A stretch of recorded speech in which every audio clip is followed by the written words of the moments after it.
be hard to argue that human beings in our modern society have not made a decided turn towards the subjective as what is really important. I'm not always sure about which generations are which, but I know one generation right now is being called the me generation. That's pretty good evidence.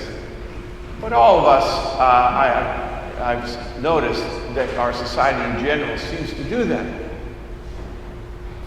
I remember a couple of years ago, someone called and asked if they could get married here, and I said, I don't recognize the name. Are you a Christian? Oh yeah, we're Christians.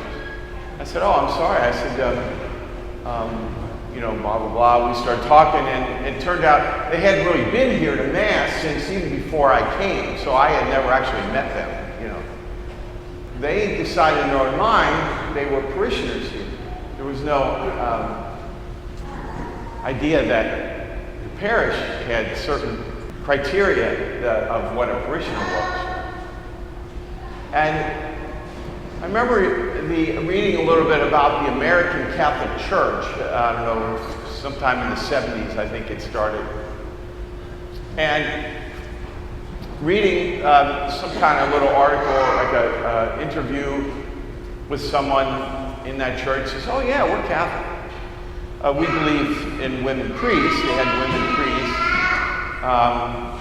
I forget, they didn't believe in the primacy of the Pope, and they didn't believe this, but we're Catholic.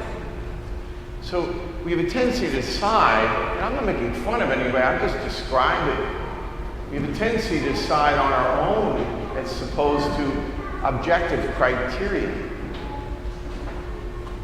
So what a stark contrast to the gospel. Jesus says, unless this, you cannot be my disciple. Unless this, you cannot be my disciple.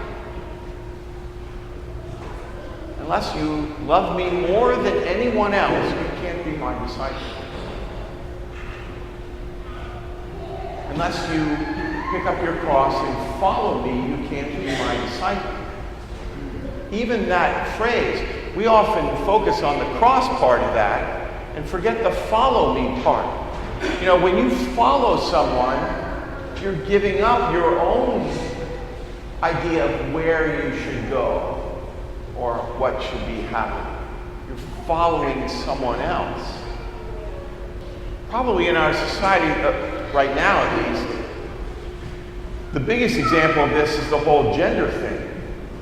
I forget now how many genders there are supposed to be. And again, I'm not making fun of anyone. I know people struggle with certain issues. But it used to be, I looked at my body and was told what gender I was. Now people are, let's see, how do I feel? What do I feel like? So this whole subjective, objective thing. Why is this important? Why am I talking about this? When it comes down to this, I want you guys to get to heaven.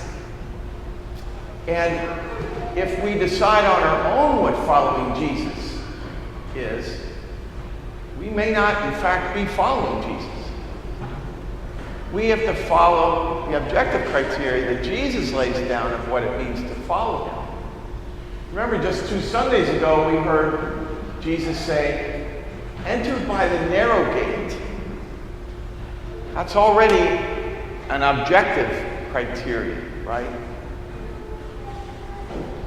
And he went on to say, after the master has locked the door, you will come and knock and say, let us in, and he will say, I do not know you.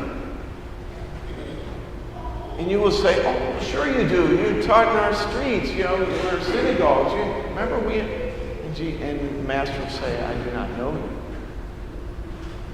I do not want any of you to hear those terrible words.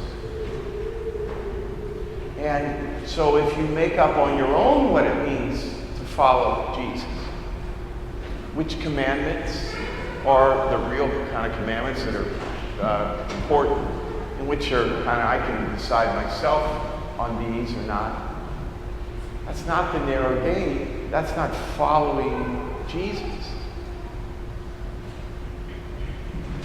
And so I'd offer you this question to ponder, not, am I Jesus' disciple? Do I think I'm following Jesus? I'd like you to ponder this question. Would Jesus say, I am his disciple?